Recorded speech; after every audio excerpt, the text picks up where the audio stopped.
చెప్పండి. లెక్క ప్రకారంగా అండి నందూరు ప్రేయర్ మీటింగ్ అని వచ్చాడు.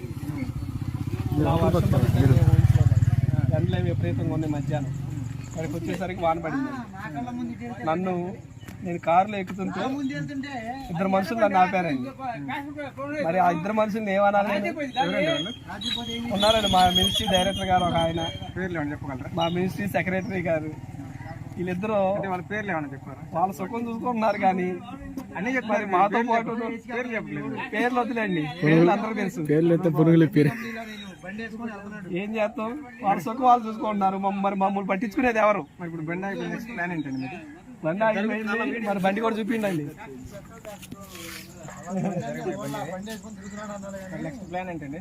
నెక్స్ట్ ప్లాన్ ఏముందండి, బండి బాగు చేయించుకున్న తర్వాత ఊరికి కనపడుకుని ఇంటికి వెళ్ళగలండి. మీటింగ్ కోసం ఎవరు పట్టించుకుంటున్నారండి? ఫోన్ అన్నా చేసి మరి ఎక్కడ దాకా వచ్చారు ఏంటి ఇవన్నీ కాదు. మీ ఇన్సైడ్ ఫీలింగ్ చెప్పండి ఒకసారి. ఇన్సైడ్ ఫీలింగ్ కారులో వెళ్తే బాగుండేది అనుకుంటున్నా, కానీ కొంతమంది కుట్ర పని ఆపేశారండి. ఓకే అండి, థ్యాంక్ యూ వెరీ మచ్.